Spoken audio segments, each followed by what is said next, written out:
Bueno, buenas tardes. Qué poquitos que son hoy. Buenas tardes, doctora. Buenas tardes, doctora. Buenas tardes. ¿Hoy tienen examen? ¿Tienen alguna cosa que son tan poquitos? Sí, buenas tardes. Rendimos alguna oftalmología el viernes y también el final, bueno, sí, eso. Yo Con me razón. imaginé, pero debido. Con razón, porque suelen ser cerca de 200 y hoy hay 62. Así que algo pasó, claramente algo pasó. Bueno, qué pena que justo faltaron para el tema de hoy, porque este es un tema súper importante. Pero bueno, es así. Bueno, pequeñuelos, teniendo en cuenta que seguramente alguno querrá irse después a estudiar rápido y que el tema es largo, ¿sí? Vamos a iniciar sin mayores preámbulos, ¿sí? Salvo el decirles una sola cosita, que es, cuando yo les puse el mensaje de que la participación en los foros es obligatoria, ¿sí? También la lógica indica que en el foro participan una vez que les damos el tema, ¿sí? No se maten por contestar antes de la clase, lo que pasa es que se van cargando las preguntas y quedan, ¿sí? Pero bueno, eso es tema aparte, seguimos ahora con los metales. Bueno, como ven en pantalla, hoy vamos a tener una clase de metales, ¿sí? Que es un tema bastante especial y mucha gente piensa que es como muy difícil contaminarse con metales, salvo que te lo den, no sé, diluido en un frasquito mágico o en una cosa, en alguna fórmula alquimista, y no es así. La verdad son intoxicaciones sumamente frecuentes, particularmente en el mundo laboral. ¿Mm? Y precisamente porque son muy frecuentes en el mundo laboral, lo que vamos a hacer es hacer muchas analogías, ¿sí?, con la legislación vigente. Me voy a achicar acá. Bien. Vamos a empezar con plomo.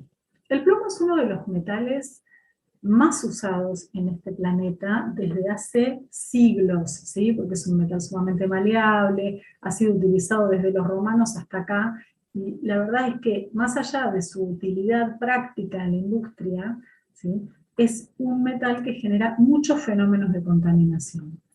¿Qué fuentes podemos tener de intoxicación con plomo? Bueno, súper variadas. Empecemos por el agua y los alimentos contaminados, ¿sí? Hay muchos lugares en donde precisamente por los vertederos o por los depósitos o por lo que fuere, están sumamente contaminados con plomo. El aire está contaminado con plomo, por algo hace unos 15, 20 años empezaron a sintetizar naftas sin plomo, ¿sí? Pero el agua y el aire son las dos fuentes principales de contaminación de plomo. Las bebidas alcohólicas clandestinas, ¿sí? Si usa uno alambiques para generar bebidas alcohólicas que no están del todo bien o que es muy casero y no tiene controles, es muy posible que se contaminen con plomo. Todos los trabajadores que utilizan plomo en sus tareas, como los soldadores, los pintores, hay muchas pinturas que son a base de plomo. De hecho, en una época había un blanco que se llamaba blanco plomo, ¿sí? Las fábricas de baterías, sobre todo de baterías para autos y cosas que tengan que ver con los vehículos, ¿sí? Los plomeros, los mineros, ¿sí? Bueno, en la época de nuestros abuelos, los que usaban los juguetitos, y había soldaditos de plomo, y esas cositas.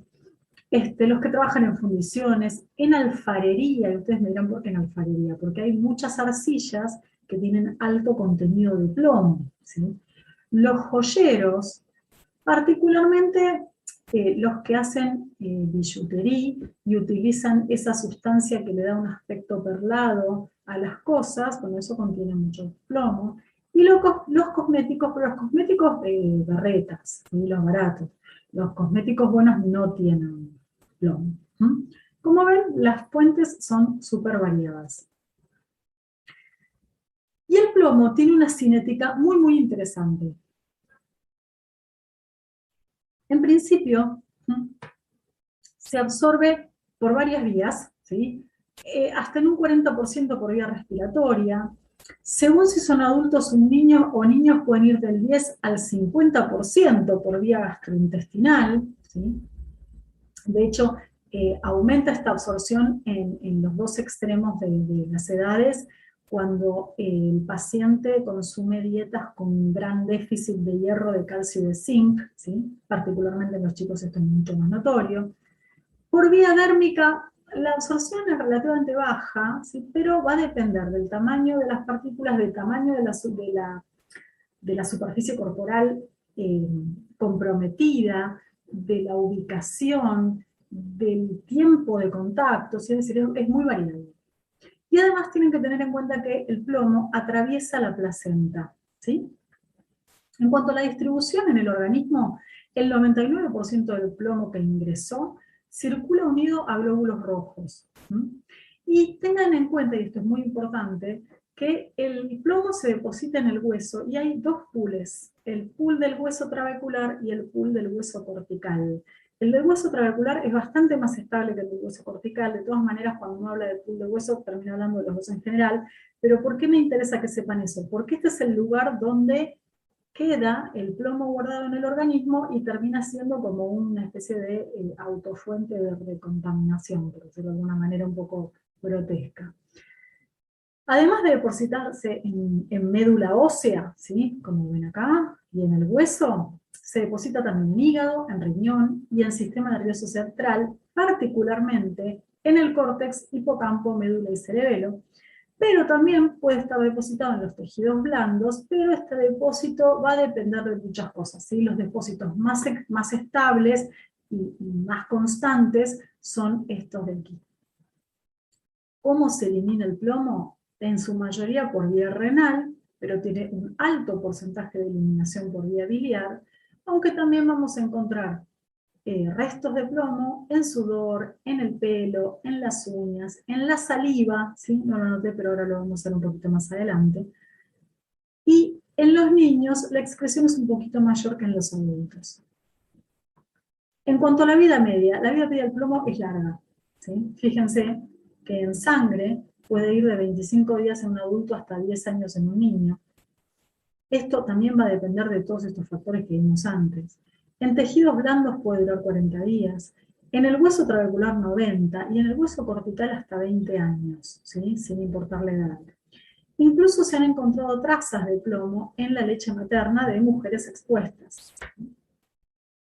Claramente esto es un problema, porque si yo les dije al inicio que el plomo es una sustancia que se utiliza muchísimo en la industria, ¿sí? Y que de hecho las aguas y el aire y los alimentos contaminados son la principal fuente de intoxicación, evidentemente que tenga una vida media tan larga es un problema grande. ¿Sí? El valor normal de plomo, normal. La convención aceptada como valor normal para plomo es en nuestro país de 30 microgramos cada 100 mililitros. ¿Sí? ¿Qué quiero decir con esto de la convención aceptada? La lógica sería que ningún organismo tuviera plomo. ¿Sí? O sea, el valor normal de plomo tendría que ser 0. Pero, por cuestiones varias, digamos, socio-geopolíticas, por decirlo de alguna manera, los diversos países aceptan ciertas cantidades de elementos que no corresponden al organismo y los ponen como límite normal en función de la exposición laboral. ¿Sí? Bueno, en nuestro país se tolera hasta 30 microgramos por 100 mililitros en sangre como un valor que eventualmente no generaría problemas. Todo eso es discutible, pero ya salí de la costura postal, así que no me voy a meter en esa discusión en este momento. ¿Cómo actúa el plomo en el organismo? Bueno, básicamente por dos mecanismos. Uno es reaccionar con los grupos sulfidrilos de las enzimas que intervienen en la síntesis del hemo, ¿sí? Y precisamente por reaccionar con los grupos sulfidrilos de las enzimas, lo que hacen es inhibir en particular a la delta, a la hidratasa y a la ferroquelatasa. Esto de reaccionar con los grupos sulfidrilos de las enzimas es casi común a todos los metales, por ahí varía en qué enzima afectan, pero es común a todos. Ahora, específicamente, miren acá, yo supongo que ninguno de ustedes se acordará de la síntesis del hemo, de hecho casi nadie se acuerda de la síntesis del hemo, pero es importante recordar que hay varios procesos encadenados. El plomo, sin embargo, ¿sí? Actúa acá, a nivel de la delta a la dehidratasa, y acá, a nivel de la ferroquelatasa, es decir, inhibe a esta enzima e inhibe a esta otra enzima. Si nosotros tenemos esta cadena que va de arriba hacia abajo hasta que se forme el hemo, y tenemos dos enzimas inhibidas, lo que va a ocurrir es que el proceso va a seguir de largo mientras se consuman los sustratos previos. ¿Sí? Es decir, mientras haya glicina y succinil-CoA, se va a seguir sintetizando ácido 5-aminolebulínico. Pero esta va a estar cortada, entonces ¿qué se va a acumular? Precisamente ácido 5-aminolebulínico. Mientras haya porforinógeno y todos estos hasta acá, estas situaciones, digamos, estas reacciones van a seguir ocurriendo, se van a cortar cuando se acaben los sustratos. Y como se vuelve a cortar la cadena en la ferroquelatasa, que es el último paso, ¿sí? Lo que se nos va a acumular es protoporfirina, ¿sí? Entonces, esto hay que tenerlo en cuenta porque son útiles para el diagnóstico. ¿El resultado cuál va a ser? Que no vamos a tener hemo suficiente. Y por ende, ¿sí? El plomo nos va a dar dos tipos de situaciones, un cuadro agudo y un cuadro crónico. En el cuadro agudo, lo destacable es el sabor metálico, que ustedes dirán, ah, qué gracioso, es un metal y me da sabor metálico. Sí, parece una pavada, pero es así, y muchos metales provocan este síntoma. De hecho, hay síntomas que parecieran niños, pero que no hay que dejarlos pasar. El sabor metálico es algo como para prestar atención, porque si tenemos precisamente una fuente compatible, no hay que dejarlo pasar porque podría ser un indicio precoz de intoxicación, ¿sí? La cianorrea también es un inicio precoz. Son síntomas que a veces no se le dan bola, pero hay que darle bola. Por otro lado, el paciente presenta un intenso dolor abdominal, que puede confundirse con un abdomen agudo, puede presentar vómitos, constipación. El paciente no tiene diarrea, tiene constipación, una constipación pertinaz, ¿sí? A tal punto que puede estar 3, 4, 5, una semana sin ir de cuerpo, ¿sí? Tienen mucho dolor abdominal y están absolutamente constipados. Y también pueden presentar en cuadro agudo oliguria, colapso y coma. Pero lo más frecuente, sin embargo, es el cuadro crónico, ¿sí? O sea, sobre el crónico es factible que los trabajadores presenten el cuadro agudo, pero lo más común es el cuadro crónico, que se caracteriza por síntomas a 3 niveles distintos, como ven en pantalla. Los síntomas generales, los síntomas gastrointestinales y los síntomas neurológicos, ¿sí? A nivel general, precisamente por esto que hablábamos del hemo, lo más notorio es la anemia microcítica hipocrónica, ¿sí? Por otro lado, el paciente presenta una marcada astenia, presenta impotencia sexual y presenta algias vagas e inespecíficas. A ver, cuando yo digo algias vagas e inespecíficas no es que le molesta al tipo le duele todo, ¿sí? Le duele la vida, o sea, le cuesta moverse, le cuesta levantarse, le cuesta todo porque está muy asténico, ¿sí?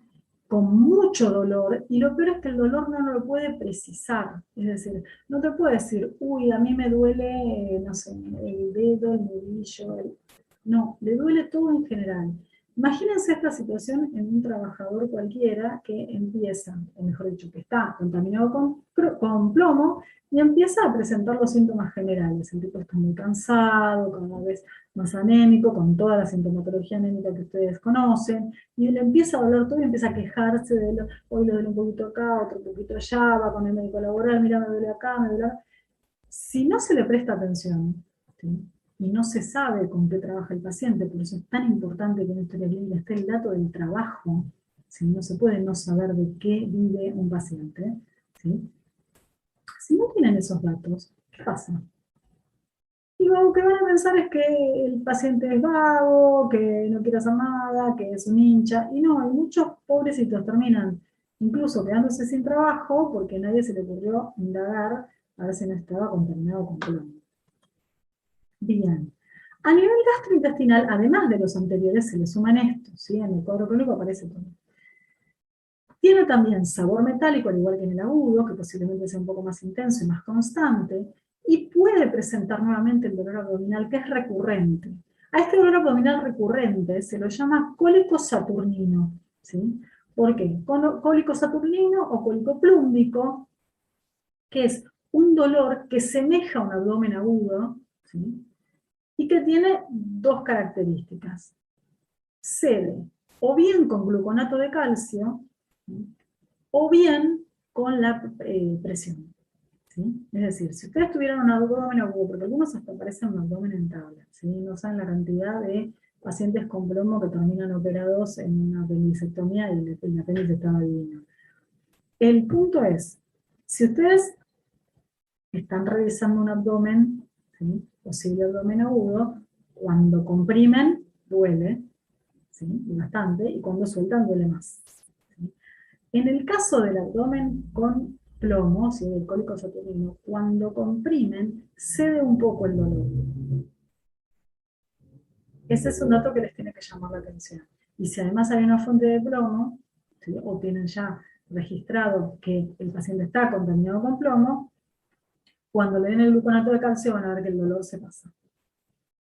También pueden tener en agudo úlceras gastroduodenales, el paciente presenta anorexia marcada, con pérdida de peso, con vómitos ocasionales, muy constipado, ¿sí? De hecho, todo esto muchas veces lo que hace es plantear un diagnóstico diferencial con alguna atipía, porque uno dice, uy, perdió peso, está asténico, ¿sí? Hay que descartarlo también. Y tiene algo que es muy notorio, que es esto que se ve acá, el ribete de Barton. El ribete de Barton son estas linitas negras que ustedes ven acá, que parecen suciedad, que parece una boca con mal estado de higiene, pero no, es el plomo. Estos puntitos negros que ven acá son los depósitos de plomo que se van eliminando por saliva. Como esto es una intoxicación crónica, de tanto eliminar, se van depositando. Entonces, uno tiene que prestar atención a todos estos síntomas. Y a nivel neurológico, fíjense, alteraciones del carácter, si el paciente suele volverse irritable, pueden presentar parestesias y parálisis en cualquier lado, pero lo más habitual es la parálisis de los nervios craneales, ¿sí? También la otra más típica del plomo es la polineuropatía motora, que se ve explícitamente en el radial, ¿sí? Y tiene mano péndula, y también se puede ver pie péndulo, ¿sí? Por plomo. Pueden presentar cuadros compatibles con gota, ¿sí? Se llama gota plúmbica, pueden presentar neuritis óptica, algunos presentan un síndrome muy similar al de Guillain-Barré, o de hipertensión endocraniana, además del cuadro de irritabilidad, somnolencia y coordinación y ataxia, debilidad, cefalea, puede incluso llegar esto a letargia, estupor y convulsiones, encefalopatía plúmbica y trastornos del aprendizaje. Si ustedes piensan en todos estos síntomas, la verdad que ninguno es divertido, ¿sí? O sea, esto es un cuadro que no está bueno. Imagínense un paciente que de a poquito está contaminándose con plomo y que empieza a presentar por ahí dificultades para entender tareas nuevas, empieza a estar incoordinado, entonces piensan que el tipo es medio torpe, y además está cansado y siempre le duele algo, y de repente la mano no le empieza a responder como antes porque empieza la neuropatía. Son personas que realmente sufren mucho, ¿sí? Muchísimo. Y si uno no está atento a esto, e insisto, no hace un buen interrogatorio, estas personas no tienen solución. El día que hacen la reagudización pueden realmente estar al borde de un riesgo importantísimo. Fíjense, después cuando vean esta presentación nuevamente, que hay una síntesis de la sintomatología, pero netamente hay impacto a nivel del sistema nervioso, gastrointestinal, sanguíneo, reumatológico, cardiovascular, reproductivo y renal. Es decir, no hay nada que el plomo no jorobe. Bien. ¿Y cómo lo diagnosticamos? Bueno, básicamente, una vez que sabemos que hay una fuente de plomo, ¿sí? Y hay una técnica compatible, lo que podemos hacer es un perfil plúmbico. Nosotros, si fuéramos los médicos laborales de alguna empresa que trabaja con plomo, lo que tendríamos que hacer también son los exámenes periódicos, ¿sí? Porque los pacientes que están, o mejor dicho, los trabajadores que están expuestos a sustancias peligrosas, por ley, tienen que ser, digamos, sometidos a análisis periódicos para detectar las sustancias con las que trabajan, precisamente para evitar intoxicaciones. Pues bien, con o sin el análisis periódico, lo importante para hacer un buen diagnóstico es hacer un perfil plúmbico completo, ¿sí? El perfil plúmbico completo consta de plombemia, plomburia, actividad de la delta, la hidratasa y el ácido del aminoleucolínico en orina, ¿sí? ¿Por qué aclaro esto? Porque si uno pone en el recetario perfil plúmbico, le va a venir cualquier cosa, no necesariamente esto, ¿sí? Porque cada laboratorio interpreta el perfil plúmbico como se le da la gana, Entonces, pues, si ustedes quieren realmente esto, pongan plombemia, plomuria, actividad de la delta ala y ácido altamino-lebulínico en orina. Fíjense que son 2 dosajes en sangre, 2 dosajes en orina. Se puede pedir la protoporfirina libre porque es uno de los sustratos que se va acumulando. Pero el diagnóstico con esto está bien. Dato de color.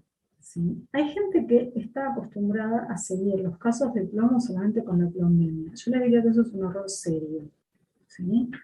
Y hay algunas publicaciones, incluso suboficiales, en las que siguen con la plombemia y no piden la actividad de la delta ala. Y eso es un error. ¿Por qué? Porque ¿se acuerdan que nosotros dijimos que el plomo se deposita en hueso? Bueno, si yo hago plombemia, la plombemia puede estar normal o cercana a la normal y todo el plomo está depositado en el hueso. Y ese tipo sigue contaminado, tiene riesgo de hacer una reagudización, sigue generando síntomas más leves, pero lo sigue generando, y yo no me voy a dar cuenta nunca. Entonces, lo ideal es hacer los 4. Como este es un perfil caro, ¿sí? Y nosotros estamos en un país que no suele tener mucho dinero para derrochar, hay veces que por ahí no tienen la posibilidad de hacer los 4 dosajes. Bueno, en ese caso, si tienen que elegir, elijan la plombemia, pues me comí la N acá, la plombemia y la actividad de la delta ala, es decir, elijan los 2 análisis en sangre. ¿Por qué? Porque con la plombemia yo sé claramente cómo están los niveles en sangre, ¿sí? Yo sé cuánto plomo tiene el torrente. Entonces con eso puedo saber si está por debajo o por arriba de los 30 microgramos cada 100 mililitros, ¿no? Entonces, si yo tengo una plombemia alta, ya sé que está contaminado, pero para elegir el tratamiento tengo que saber si además tiene mucho plomo en hueso o no. Para saber si lo tengo en hueso me va a servir la actividad de la delta ala. ¿Sí? ¿Por qué? Porque si está muy inhibida la enzima, quiere decir que en hueso hay mucho plomo. Ahora bien, también puede ocurrir, ¿sí?, que yo tengo una plombemia normal o cercana a la normal y la enzima muy disminuida. ¿Qué significa eso? Significa que el plomo está todo en hueso, en sangre no. Entonces, ojo con ese paciente, porque yo tengo que ver, digamos, no puedo pensar que está normal, lo que tengo que es elegir, ¿sí?, correctamente el quelante. Lo vamos ahora a ver en un ratito. Entonces, este juego de la plombemia y la actividad delta ala es muy importante para elegir el tratamiento. Y lo que tienen aquí, de este lado, esta radiografía, son estas linitas blancas, por ahí, no sé, que parecen como engrosadas.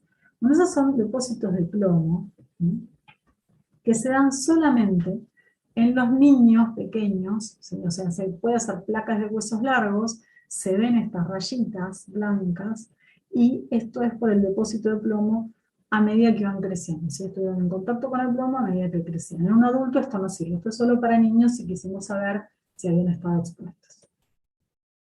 Bien, les decía, el plomo se trata con quelantes. Ustedes dirán, ¿qué es un quelante? Un quelante es una sustancia que se utiliza para tratar a los pacientes intoxicados con metales, ¿sí? ¿Por qué? Porque un quelante lo que hace es tomar el par de electrones no compartidos, ¿sí?, de un metal, ¿sí?, ese par de electrones no compartido es el que el metal utiliza para pegarse, digamos, a las sustancias biológicas, y lo que hace el quelante es tener más afinidad por ese par de electrones no compartido, y lo toma, se pega a él, y al pegarse el quelante con el metal, lo transforma en hidrosoluble. De esta manera se puede ir por orina. A ese proceso se le llama quelación, ¿sí? Existen distintos quelantes, dependiendo del metal en cuestión, y en el caso del plomo, las 2 posibilidades de quelante que tenemos son el dimercaprol y el edetato cálcico disódico o ETA, ¿sí? Entonces, si la intoxicación es aguda, vamos a hacer rescates siempre que sea posible y le vamos a dar dimercaprol. Si la intoxicación es crónica, le vamos a dar EDTA o dimercaprol. Fíjense que dimercaprol oval es lo mismo. No les puse el esquema de dimercaprol. Bueno, el dimercaprol, en el caso de la intoxicación aguda, le vamos a dar. El dimercaprol siempre se da en dosis de 3 a 4 miligramos kilodosis, ¿sí? Se da por vía intramuscular profunda. Esto no se lo olviden, porque el dimercaprol es muy oleoso, parece aceite de auto, si uno lo ve bien, bien espeso, y no se puede dar por vía endovenosa claramente porque sería letal, ¿sí? Estarían metiendo un bolo de una cosa aceitosa horrible. Entonces va por vía intramuscular, profunda, lento, duele, ¿sí? Así que tengan paciencia. Y se da 3 a 4 miligramos kilo, dosis cada 4 horas durante 5 días. ¿Por qué? Porque el dimercaprol tiene una dosis máxima, tope de 30. ¿Sí? Después de 30 dosis el dimercaprol empieza a ser tóxico. En cuanto a la intoxicación crónica, acá sí volvemos a jugar con esto que yo les decía de si la plombemia está alta o cercana a la normal, o si la enzima está muy baja o no tan disminuida. ¿Por qué? Porque si está muy disminuido y yo sé que los depósitos los tengo en hueso, ¿sí? Sé que voy a tener que remover esos depósitos de hueso. Ahora, el quelante que remueve los depósitos de hueso es el EDTA. El dimercaprol casi no hace nada con los depósitos de hueso. En cambio, el dimercaprol limpia muy bien la sangre de plomo. El EDTA la limpia, pero no tan intensamente como el dimercaprol. Entonces, si yo tengo una plombemia cercana a la normal, ¿sí? Y tengo la enzima muy disminuida, quiere decir que está todo en hueso. Bueno, en ese caso le doy EDTA, que me alcanza para sacar los depósitos óseos y para eliminarlos por orina. Ahora bien, si yo tuviera la plombemia alta y la enzima muy baja, quiere decir que tengo mucho en hueso y mucho en sangre. En ese caso, si le doy el EDTA, lo que voy a hacer es mandar todo lo que está en hueso a sangre y no me va a alcanzar para sacarlo todo a tiempo del torrente. Entonces lo que voy a hacer es provocar yo la reagudización. En esos casos conviene darle una dosis de VAL antes para bajar un poquito la plombemia y recién ahí dar el néctar. ¿Sí?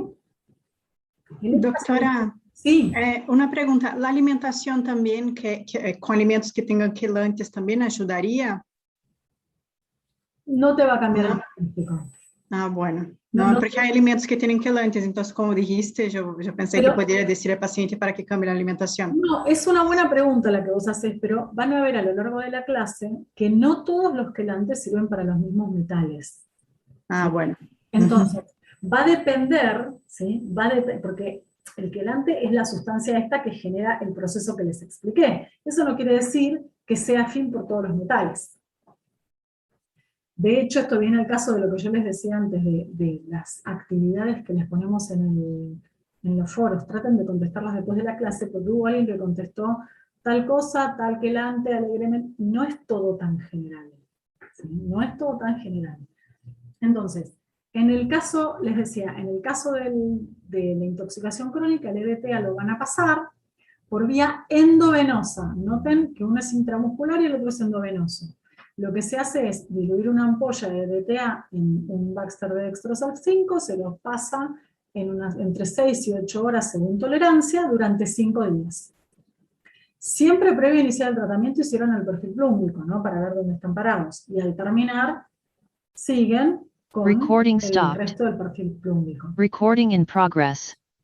Entonces, para ver si necesitan una segunda tanda o no. Puede ser que necesiten una segunda tanda de DTA, ¿sí? Lo hacen, por ejemplo, lo citan, a los pacientes se los cita un lunes, se les aplica una ampolla diaria, ¿sí? De lunes a viernes, el viernes se les hace, perdón, el viernes se los deja ir a su casa, estén tranquilos el fin de semana, y el lunes siguiente se los vuelve a citar y se hace un nuevo perfil plúmbico. En función de cómo sale eso, se ve si se hace una segunda tanda o no, que puede hacerse con 2 ampollas si el paciente lo tolera, o con una sola si no tolera 2.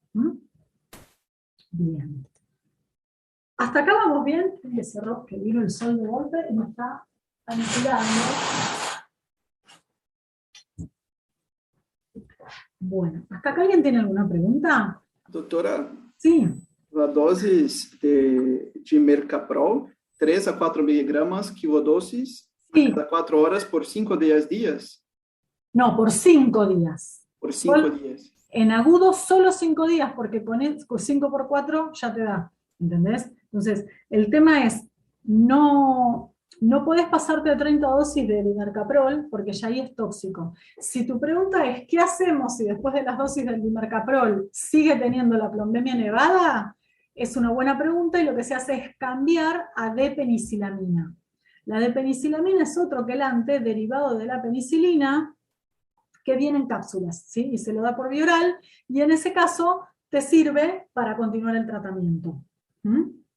Buenísimo, muchas gracias. No, por favor. Bien. Bueno, hasta acá vamos con plomo, ¿sí?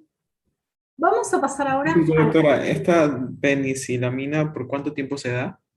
Esa la podés seguir tranquilamente, salvo que el paciente sea alérgico a la penicilina, en cuyo caso hacerlo con discreción, pero no tiene tope. La de penicilamina no tiene tope, se la utiliza, yo no me olvidé del esquema, pero se la utiliza tal cual viene en el prospecto, vienen cápsulas blandas, no tiene ninguna complejidad, digamos, tal cual como viene indicado en el prospecto. O sea, la puedo dar hasta que baje la plombemia.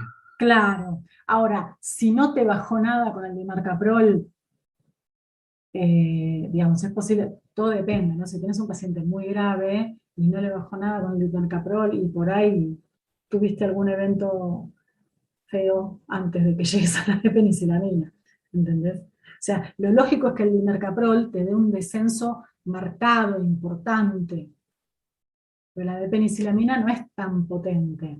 Si el dimarcaprol no lo bajó, ese paciente por ahí no va a andar muy bien, ¿me entendés? La seguís igual, pero lo lógico sería que hubiera bajado bastante, y onda que la penicilamina te sigue haciendo, digamos, la banca como para terminarlo. Si no, es posible que el paciente esté en una situación de riesgo muy seria. Pero tampoco tenés otras opciones, digamos, o sea, no hay otra.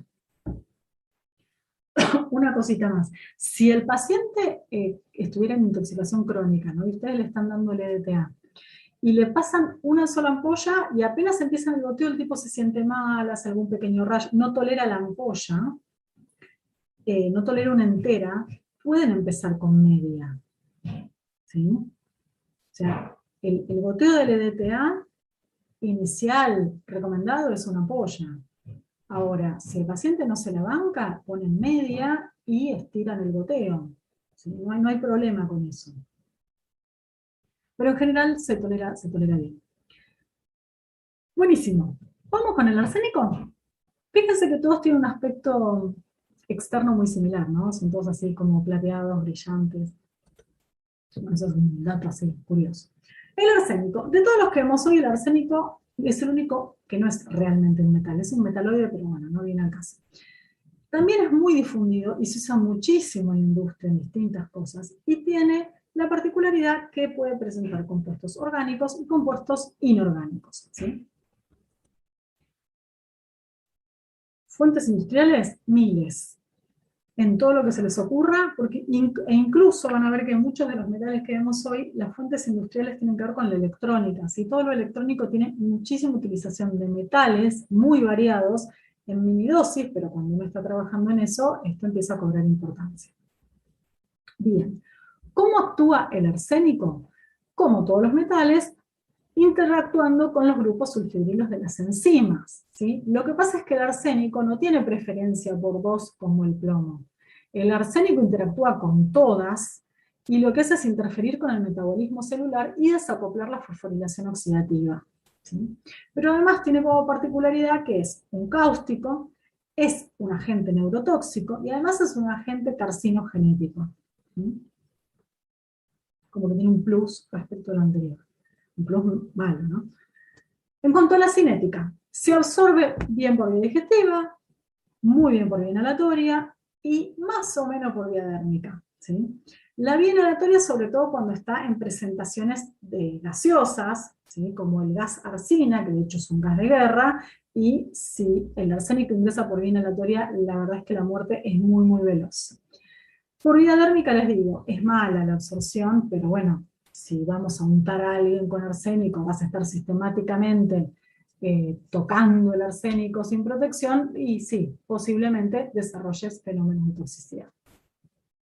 ¿Cómo se distribuye? A través de unirse a la globina. Es decir, se pega la globina y va a todos lados. ¿sí? Así que va por todo el cuerpo. Se biotransforma a nivel hepático, a nivel renal y a nivel pulmonar, y lo que suele ocurrir es que los compuestos pentavalentes pasan a compuestos trivalentes. De todas maneras, ambos tipos de compuestos tienen el mismo cuadro sintomático.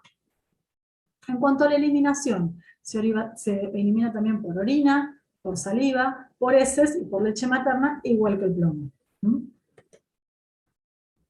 Y en el caso del arsénico tenemos 3 cuadros clínicos, no 2. Uno siempre piensa agudo y crónico. Bueno, acá tenemos agudo, crónico y acre. Y esto lo aclaro bien porque siempre se confunden cuando uno lo pregunta esto. El acre es un tipo particular de intoxicación crónica, ¿sí? Pero no es lo mismo que la intoxicación crónica. ¿Estamos? Entonces ahora vamos a ver uno por uno todos los cuadros. En cuanto a la sintomatología aguda, el arsénico puede generar síntomas a nivel gastrointestinal, a nivel circulatorio y a nivel neurológico. En principio, lo que genera, piensa en intoxicación aguda, podría ser por arsina o por ingestión, ¿sí? El paciente puede presentar cefalea, vértigo, debilidad, presenta, si lo ingirió, un cuadro muy grave de gastroenteritis por cáusticos, acuérdense que es un cáustico, y lo muy característico de esta gastroenteritis por cáusticos es que tiene una diarrea que se llama riciforme. ¿Por qué diarrea riciforme? Porque el enfermo despide la mucosa en pequeños pedacitos que parecen granitos de arroz, por eso se llama diarrea riciforme, ¿sí? Imagínense, si uno toma un cáustico, ¿sí? Claramente se quema por dentro desde la boca hasta el ano, ¿no? Entonces este está eliminando la mucosa. Claramente es un cuadro muy grave, ¿sí? En general se chocan rápidamente y muchos mueren. Si no muere rápidamente, ¿sí? Más o menos a las 24 horas puede empezar a aparecer una especie de mejoría y recién a los 3 días se instalaría la insuficiencia hepática y renal.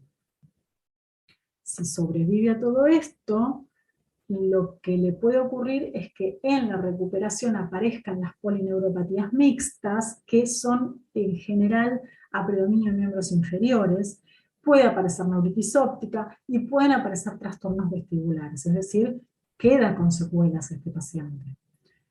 Y cuando las dosis son muy altas, cercanas a la letal, ¿sí? Lo que también va a manifestar es una inquietud muy importante, más todos los síntomas gastrointestinales, calambres, irritabilidad, las parálisis empiezan a ser progresivas y se nota mucho la arritmia, las arritmias ventriculares. Esto es en agudo por ingestión. ¿Qué pasa en agudo por inhalación? Como en el caso arsina, lo que van a tener es un predominio de síntomas a nivel pulmonar, una cuestión lógica, ¿sí? Con dolor torácico muy intenso, edema pulmonar agudo, inquietud, disnea, cianosis, y la tos va a ser con esputos espumosos, ¿sí? Estertores. Esto con cualquier compuesto arsenical que vaya por vía inhalatoria, ¿sí? Volátil. Si específicamente lo que inhaló fue arsina, además va a tener una gran quemadura en la cara, porque es cáustico y quemante, y en general a las 4 horas comienza con todos los síntomas respiratorios, más las anormalidades electrocardiográficas, y luego se instala el edema, la hemólisis masiva, ¿sí? Y el daño a los demás órganos, que cuanto más alta es la inhalación de la arsina, más rápido llega al delirio, al coma y a la muerte. Insisto, esto se sintetizó como gas de guerra, así que te van a tirar una cantidad espantosa para que esto ocurra todo muy rápido. Hasta ahí con lo agudo. ¿Qué pasa con el cuadro crónico? El cuadro crónico tiene impacto a nivel sistema nervioso, a nivel piel, a nivel gastrointestinal, a nivel general, a nivel cardiovascular y a nivel renal. Es decir, casi que no deja nada sin toquetear. A nivel sistema nervioso, a nivel sistema nervioso general, lo que tienen es polineuritis mixtas. Las otras serán a predominio motor, las del plomo. Que en general son centrípetas, ¿sí? Pueden presentar neuritis óptica, pueden presentar anestesias y parestesias, que incluso pueden ser bien urentes. Y en general, ¿sí? lo que van a notar mucho más que en un paciente intoxicado con plomo es el tema de la alteración psiquiátrica con tendencia a la depresión y a la demencia, ¿sí? Lo que pasa es que son medio difíciles de calcular. Sí me interesa que se queden como concepto que todos los metales, tarde o temprano, van a generar algún grado de deterioro psiquiátrico, ¿sí? O cognitivo, si quieren. Es decir, todos los metales de alguna manera te van a volver medio loquito, a la larga o a la corta. Por eso es tan importante, pero tan importante, que los pacientes que trabajan con metales estén bien seguidos, ¿sí? Y les hagan los análisis periódicos y les insistan a los pacientes que tienen que usar los elementos de protección personal, ¿sí? Porque los cuadros psiquiátricos de este tipo, provocados por estos elementos, no son reversibles. Entonces, ni la polineuropatía es reversible, ni la demencia es reversible, ni nada. Entonces, es muy importante acá, más que nunca, la prevención. Otra cosa que presentan los pacientes intoxicados con arsénico es un tono bronceado en la piel, ¿sí? Con edema y con dermatitis, ¿sí? En cuanto al aparato digestivo, fíjense que lo más llamativo es la cirrosis hepática, la cialorrea, la anorexia, ¿sí? También en estos casos empiezan a aparecer pacientes que uno dice, ¿tendrá una tipía, no tendrá una tipía? Bueno, en este caso seguro la tenemos que buscar porque también la puede provocar. También puede dar anemia y pérdida de peso, incluso anemia plástica, ¿sí? Y los pacientes también se sienten muy débiles. Por ahí no tanta, o sea, por ahí no es tan intensa la astenia como la del plomo, pero también la pasan mal. Pueden también presentar nefritis crónica, insuficiencia cardíaca, edema con zonas de Cleaves, y acuérdense de la carcinogénesis, ¿sí?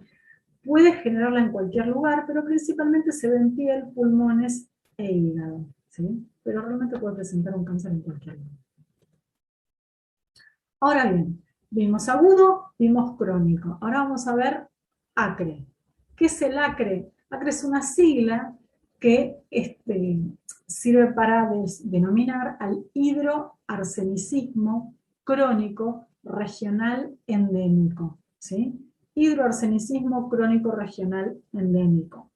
Es un cuadro especial de intoxicación por arsénico que se da en zonas donde el arsénico está presente naturalmente en los suelos y en las aguas, y las personas se contactan con esas aguas sin protección durante toda la vida. Entonces se da en un paciente que nació en alguna de las provincias. Nuestro país tiene bastantes zonas con arsénico, zonas de la provincia de Buenos Aires, zonas de la Pampa Húmeda, en Chaco, en Santiago. Hay muchos lugares de la Argentina que tienen arsénico en el agua y en los suelos.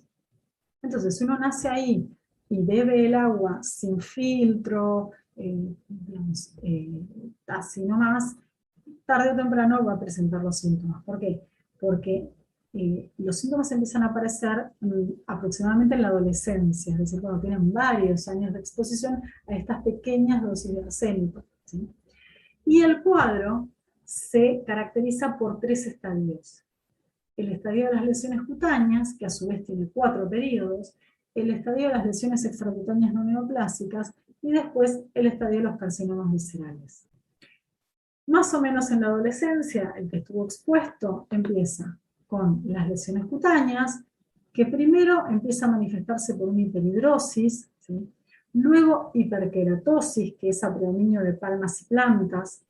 Luego sobreviene la melanodermia, que es en gotas de lluvia, o se llama también leucodermia lenticular. Es como si hubieran tomado sol con un colador, ¿sí? Como si hubieran pequeñas manchitas, que se dan fundamentalmente en el cuello, las axilas, los brazos, los antebrazos, el tronco y el abdomen, y se esfuma, ¿sí?, hacia los muslos y no toca la cara ni las mucosas. Es decir, de acá hasta acá están todos manchaditos y el resto está libre.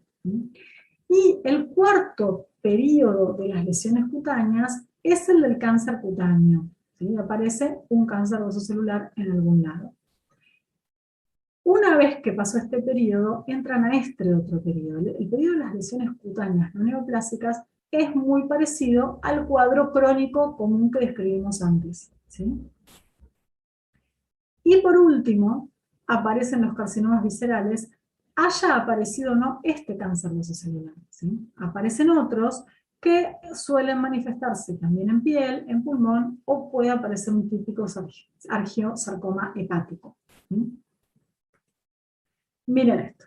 Esto es hiperkeratosis palmoplanta. ¿Sí? Hay algunos casos que son peores que otros, ¿no? Bien.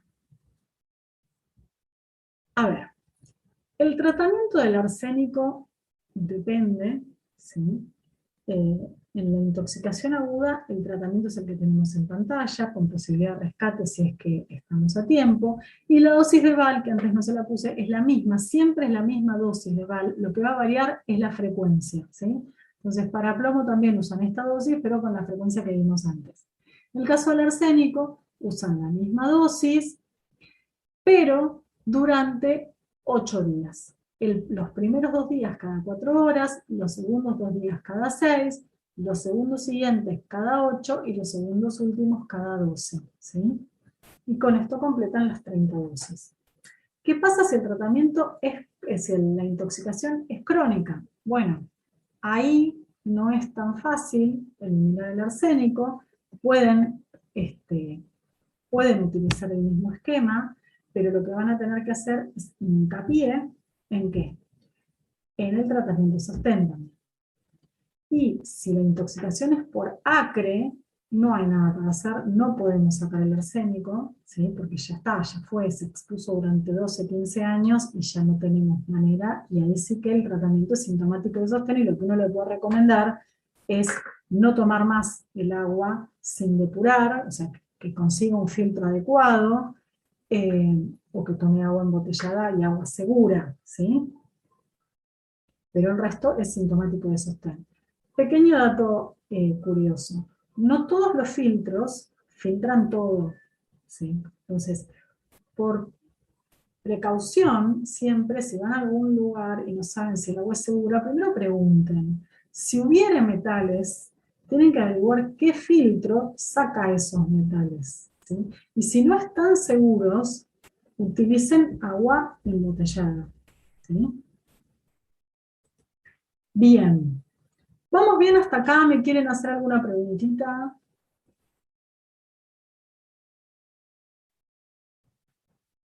¿No? ¿Cómo vamos? Bien. Creo que vamos viendo. Buenísimo. Entonces, ya tenemos un 6 menos 10. Perfecto. Vamos todavía con tiempo. Vamos al siguiente. Vamos al mercurio, ¿sí? El mercurio es el único metal que a temperatura y condiciones ambientes está en estado líquido. ¿Sí? Es bastante poco abundante, pese a lo que parece, y a todo lo que se lo usa, no es de lo que más se dispone en este planeta, ¿sí? Y de hecho, una de sus versiones, el cinabrio, es lo que más se utiliza en la industria. Es líquido, es muy volátil, ¿sí? Es soluble y es muy estable frente a los ácidos y frente al oxígeno. Puede estar en forma monovalente o bivalente, ¿sí? Y en general, la mayoría de los yacimientos que proveen el resto del mundo están en Italia o en España. Los compuestos, y esto quiero que me presten mucha atención, el mercurio puede tener compuestos inorgánicos o compuestos orgánicos. Y esto no es una clasificación alegremente porque sí. Hay diferencias toxicocinéticas según si es un tipo de compuesto o si es otro, así que préstenme atención.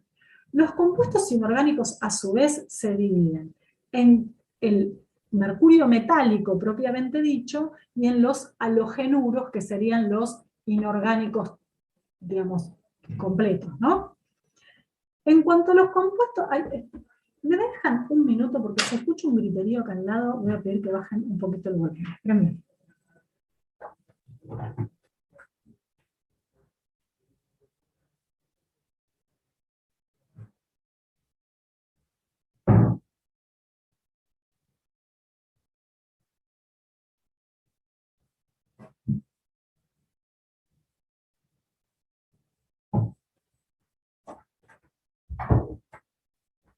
Ahí está, discúlpenme. Bueno, les decía entonces, Dentro de los inorgánicos tenemos al metálico y a los halogenuros, y dentro de los orgánicos tenemos al alquilmercurio y al fenilmercurio. Los orgánicos se comportan todos iguales, ¿sí? Son todos orgánicos. Las grandes diferencias las tenemos entre los propios inorgánicos. ¿Y en qué? En la toxicocinética, ¿sí? Fíjense, todos los compuestos mercuriales, ¿sí?, tienen afinidad por los grupos sulfidrilos de las enzimas, ¿sí? Todos. Pero la gran diferencia se da en la absorción, ¿sí? El mercurio metálico se absorbe exclusivamente por vía inhalatoria. El mercurio inorgánico se absorbe mal por vía oral y mal por vía dérmica. Lo que pasa es que si el contacto lo vamos prolongando, se va a terminar absorbiendo. Y el mercurio orgánico, ¿sí?, se absorbe exclusivamente por vía oral. Esto es fundamental que se lo acuerden. Porque si ustedes están en un lugar que trabaja con mercurio, para poder proveer el elemento de protección personal adecuado, tienen que saber qué tipo de compuesto mercurial se usa, pues si yo le doy guantes al que usa mercurio metálico es lo mismo que nada. Y si le doy una máscara para el que usa inorgánico también, ¿se entiende? Entonces es muy, muy importante saber con qué tipo de compuesto mercurial están trabajando. Una vez que se absorbieron, todos hacen lo mismo en el organismo, ¿sí? Pero la gran diferencia toxicocinética está acá. En cuanto a la distribución, todos los compuestos mercuriales una vez absorbidos se distribuyen en riñón, hígado, vaso, sistema nervioso. ¿Por qué? Porque circula unido a todas las membranas celulares. Y se acumula particularmente en el riñón, atraviesa la barrera hematoencefálica, se mete en los lisosomas y en las mitocondrias. Y acuérdense que altera la respiración celular. En general, de todos los compuestos, los alquílicos son los más neurotrópicos, porque son los más liposolubles. Sin embargo, todos los compuestos mercuriales van a generar daño a nivel neurológico. La vida media del mercurio metálico es de entre 23 y 40 días. Y la del orgánico, todos los orgánicos, de aproximadamente 70 días. De todas maneras, a medida que se va lesionando el riñón, porque el mercurio lesiona el riñón, entre otras cosas, se va alargando la vida media, porque como es el principal lugar por el cual se elimina, ¿sí?, si lo estamos lesionando y no se puede eliminar, se va acumulando, acumulando, acumulando, y cada vez es más larga la vida media. En general, todos los compuestos, una vez dentro del organismo, distribuidos, etcétera, van a empezar a liberar lentamente mercurio metálico. Y la eliminación propiamente dicha se da principalmente por vía urinaria, por vía respiratoria, por saliva, por lágrimas, por sudor, por materia fecal y por bilis, y de hecho tiene circuito enterohepático. Ahora bien, vamos a hablar un poquito de la intoxicación aguda. La intoxicación aguda puede ser o bien por vía oral, o bien por vía inhalatoria, o bien por, digamos, el mercurio orgánico específicamente. Acuérdense que va a depender de cuál es el compuesto en cuestión, ¿sí? Entonces vamos a describir una intoxicación aguda por ingestión de compuestos inorgánicos. Acuérdense que los inorgánicos entraban por piel y por vía oral mal, pero si uno está todo el tiempo expuesto, entran. ¿Qué pasa si yo ingiero un inorgánico mercurial? Voy a tener una gastroenteritis por cáusticos. Como cualquier gastroenteritis por cáusticos, va a ser un desastre, toda quemada por dentro, ¿sí?, con anuria, uremia, colitis ulcerohemorrágica, vómitos, etc., ¿no? O sea, todo lo que es una ingestión de un cáustico, con típico sabor metálico, cialorrea y sed. ¿Por qué esto se los remarco? Porque a veces son los primeros síntomas que me están indicando la intoxicación aguda, si son los más precoces. Obviamente el paciente tiene un gran dolor abdominal, la diarrea sanguinolienta, se choca rápido, muy parecido al cuadro del arsénico, ¿sí? Y dentro de las 24 horas y la semana posterior a la ingesta, se va a presentar la insuficiencia renal, y lo más posible es que muera o bien de uremia, o por el shock inicial si fue muy grave.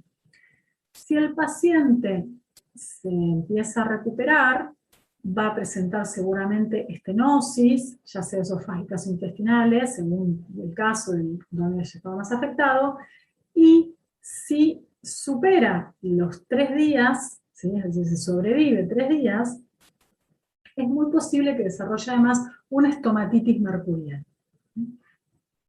Esto es por ingestión de compuestos mercuriales inorgánicos. Ahora, ¿qué pasa si yo me intoxico por vía inhalatoria, es decir, con mercurio metálico? Mercurio metálico, que es el único que ingresa por esta vía, se vaporiza porque es muy volátil rápidamente. ¿Y qué pasa? Tengo un cuadro con disnea, tos, fiebre, náuseas, vómitos, cialorrea. Fíjense que la cialorrea está siempre presente. Diarrea, estomatitis, bronquiolitis necrotizante, edema pulmonar y termina en un neumotórax, ¿sí? Claramente también se puede morir por este cuadro. En cambio, si yo lo que tengo es una intoxicación aguda por mercurio orgánico, ¿sí? Lo más posible, que el mercurio orgánico dijimos que entraba por vía oral, ¿sí? Lo más posible es que yo desarrolle, además del sabor metálico, más síntomas de tipo neurológico, porque dijimos que eran los más neurotrópicos. Entonces el paciente presenta desvanecimientos, torpeza, lenguaje farfullante, convulsiones, y si específicamente lo que ingirió fue alquilmercurio, además va a tener ataxia, ptosis, convulsiones, temblor, corea, ¿sí? Bien, todo eso en agudo. ¿Qué pasa en intoxicación crónica? A nivel de intoxicación crónica, ¿sí? Los síndromes predominantes son 3. El neuropsiquiátrico, el renal y el estomatognático. Dentro del síndrome neuropsiquiátrico, lo inicial, lo que me tiene que dar la pauta, es el temblor fino intencional, ¿sí? Que se ve tanto en los párpados como en la punta de la lengua y de los dedos, y que desaparece con el reposo y empeora con el estrés. Si yo tengo un paciente que trabaja con mercurio, es de buena práctica evaluar este temblor. ¿Cómo lo evalúan? Muy fácilmente. Le piden que extienda el brazo y colocan una hoja de papel sobre la mano. Y van a ver que hay un pequeño temblor, ¿sí? Intencional. Si uno empieza a buscar signos precoces de demencia, también los va a encontrar, ¿sí? ¿Por qué? Porque el mercurio tiene una exquisita capacidad de generar demencia desde el principio, ¿sí? No tenemos que esperar a que pase mucho tiempo. O sea, desde el principio podemos buscar y tratar de evitar esto, ¿sí? Porque incluso después del cuadro demencial, además, los temblores estos que yo les mencionaba iniciales pueden terminar en ataxia o en corea. A nivel renal, en general lo que presentan es una nefropatía intersticial evolutiva, ¿sí?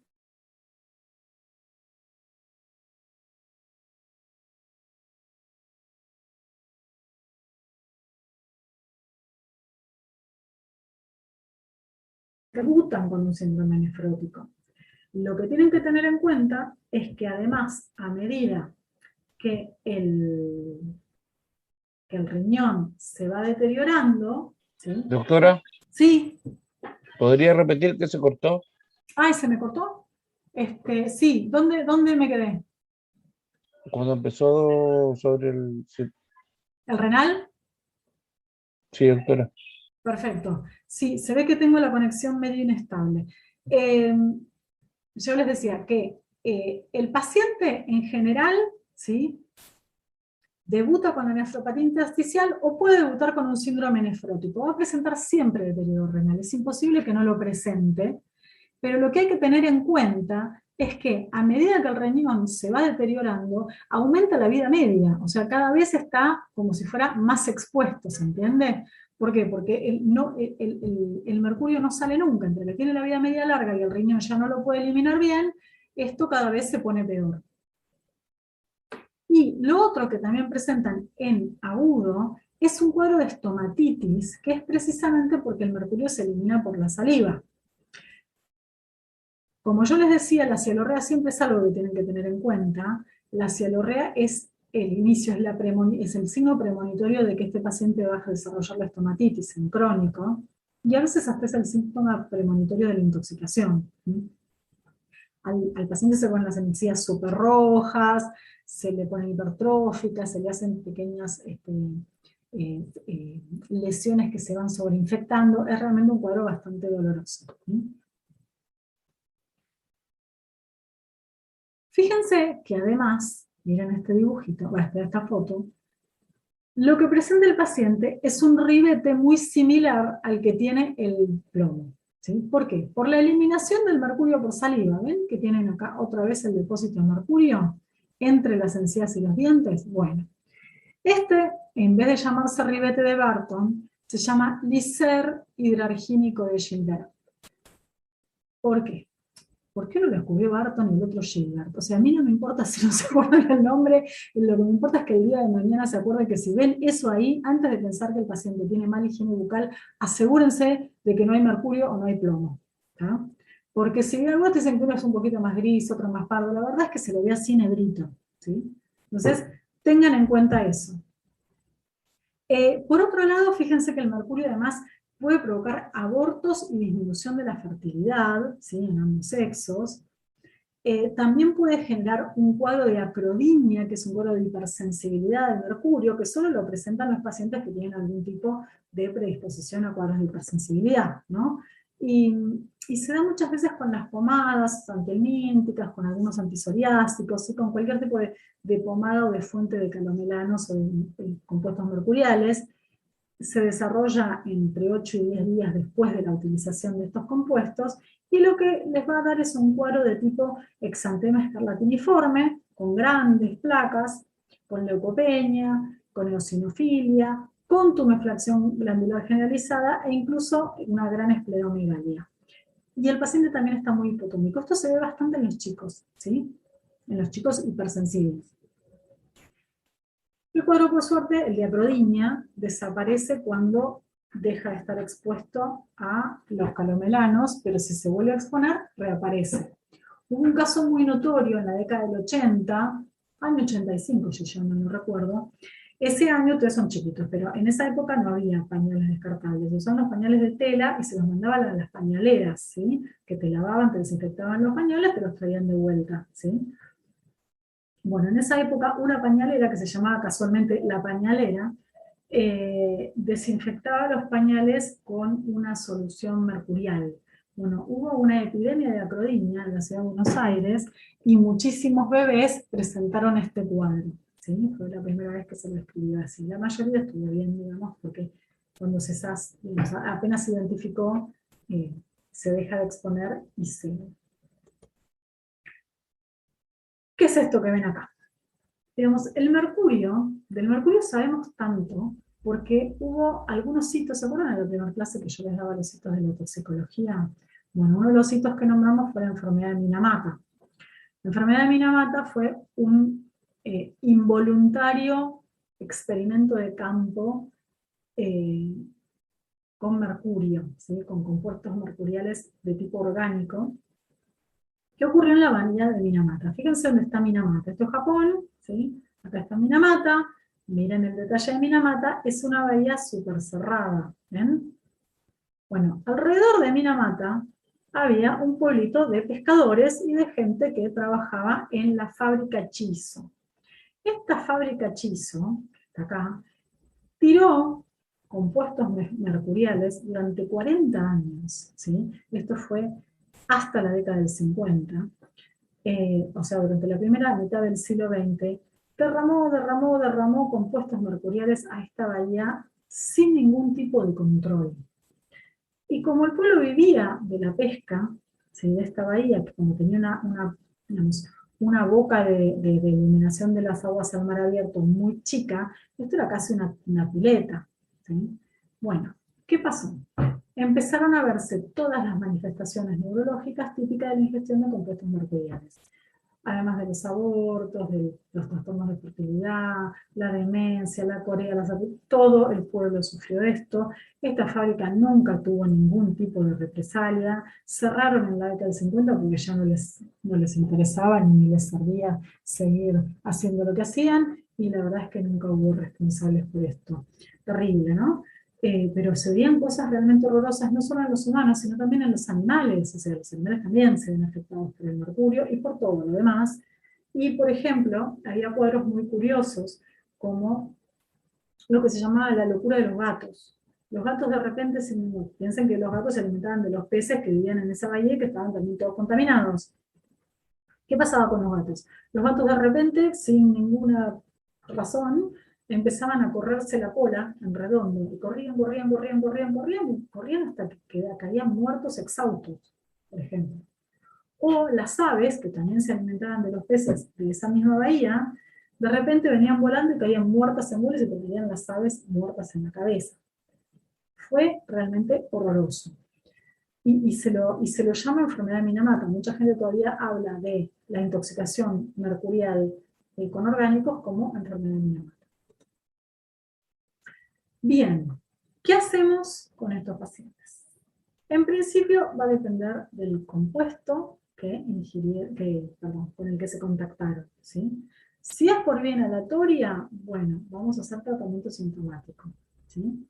Si lo que ocurrió fue una ingestión de compuestos orgánicos, lo que vamos a hacer es darles depenicilamina por vía oral, ¿sí? La depenicilamina se da en cápsulas.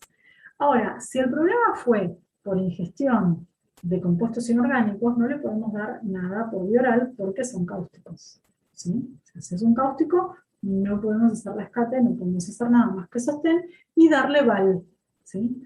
Por eso yo les decía antes, no todos los quelantes van para los mismos metales.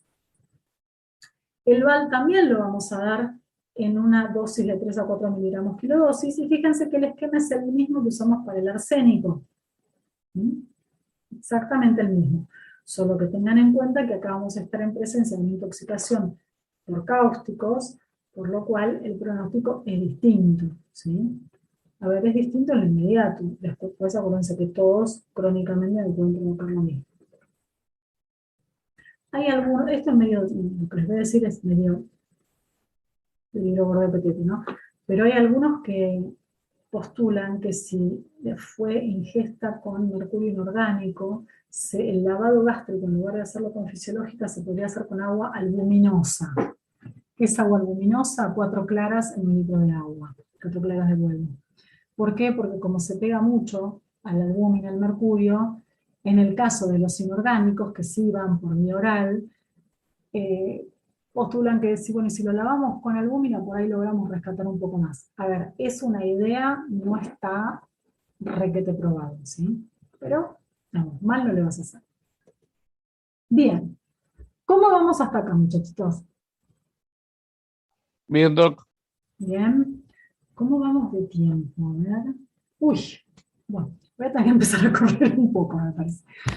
Bueno, vamos con el aluminio. Ahora vienen todos los metales que yo les llamo los cortitos, ¿sí? Son muchos, pero son cortitos. Vamos con el aluminio. El aluminio es un metal que se origina en la bauxita, ¿sí?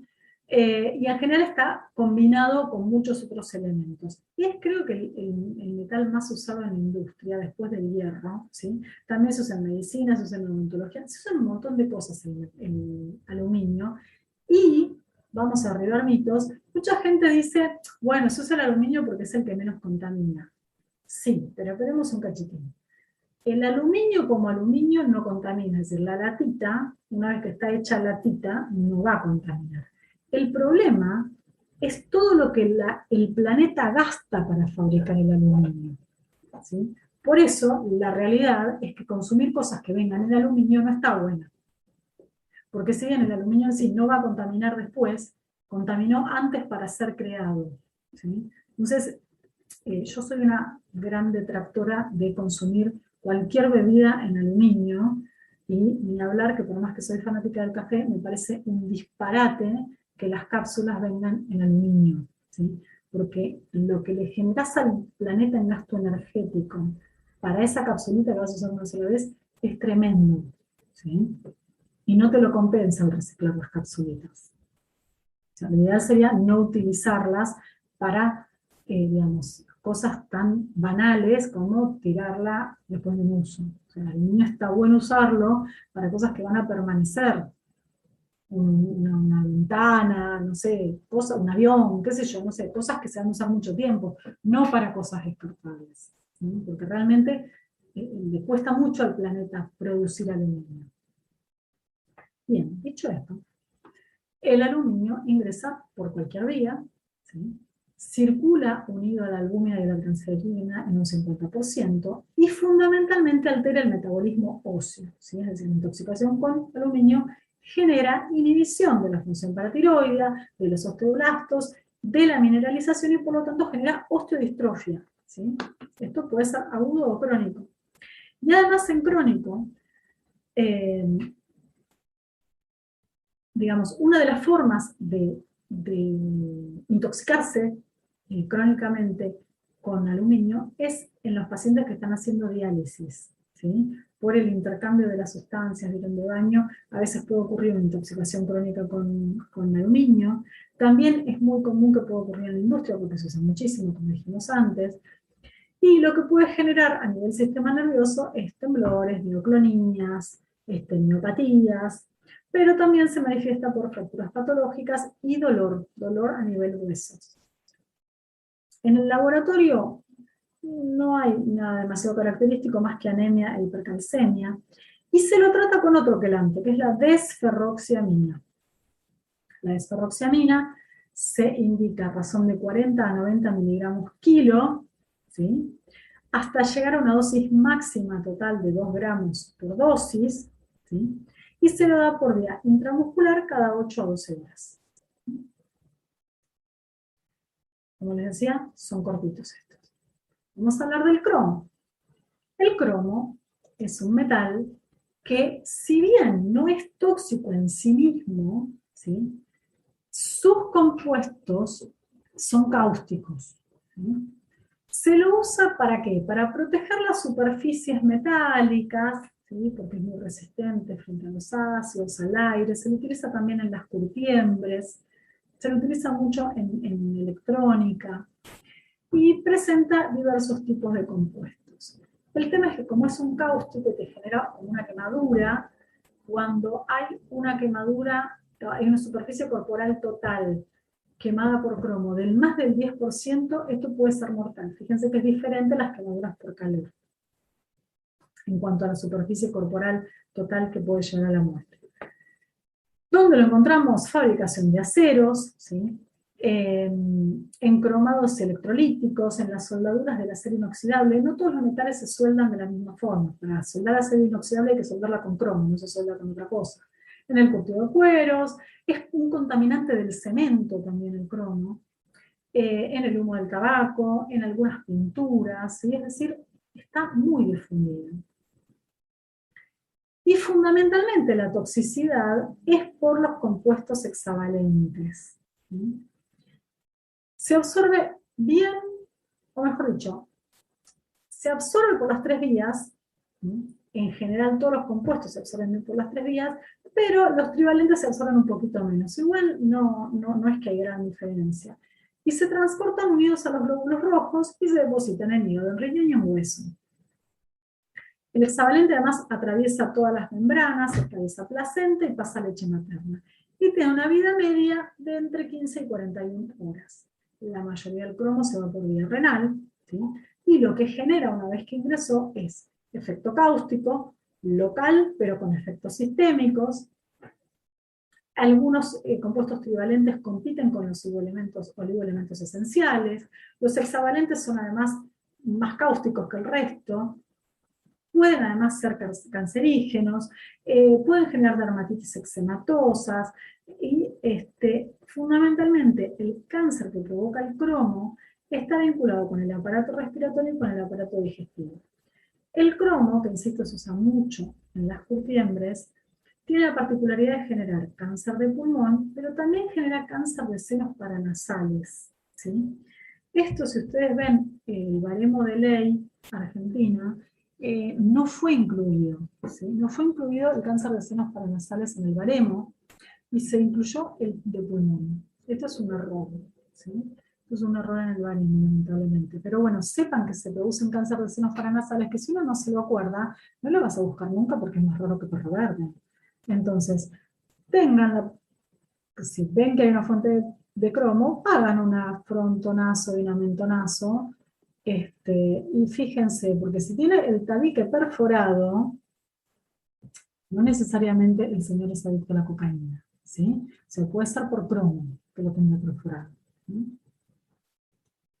Bien. ¿Cómo lo tratamos? La clínica, les estaba diciendo otro.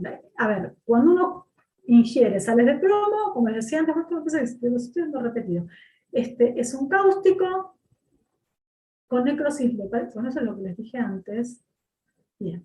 Tratamiento sintomático. Fíjense que no todos los metales tienen quelante que sirva, ¿sí? Por eso yo les decía que, no me acuerdo quién contestó, algo como muy general en el foro de metales, no es tan así, ¿sí? Cada metal tiene su historia. Vamos con el cadmio. El cadmio es un subproducto, ¿sí?, de la metalurgia del zinc y del plomo, ¿sí? Es muy resistente a la oxidación, pero es soluble en alimentos ácidos. ¿Por qué les estoy diciendo esto? Porque se va a poder calentarse, entre otras cosas, pero además, como tiene un aspecto muy parecido al acero inoxidable, ¿sí?, pero es mucho más barato, los utensilios de cocina berretas, que parecen de acero y ustedes los ven muy baratos y muy blanditos, seguramente están recubiertos con cadmio. Es decir, si se van a comprar un juego de cubiertos que los ven divinos, que parecen de acero y que cuando los tocan son muy livianos y se doblan fácilmente, eso es cadmio. Ahora, no está bueno, ¿sí?, utilizar utensilios de cocina revestidos por cadmio, por esto que yo les digo que son solubles en alimentos ácidos, ¿sí? Entonces, si los van a utilizar, utilícenlos y rápidamente los lavan. No guarden nada, ¿sí?, ningún alimento en este tipo de contenedores que tengan cadmio, ni dejen los cubiertos adentro, ¿sí?, porque no está bueno. Y menos aún los metan a calentar. ¿Por qué? Porque se desprende el cadmio y ustedes lo van a absorber con los alimentos. No se conoce la dosis letal exacta del cadmio, pero se calcula que con 10 miligramos de ingestión ya hay síntomas.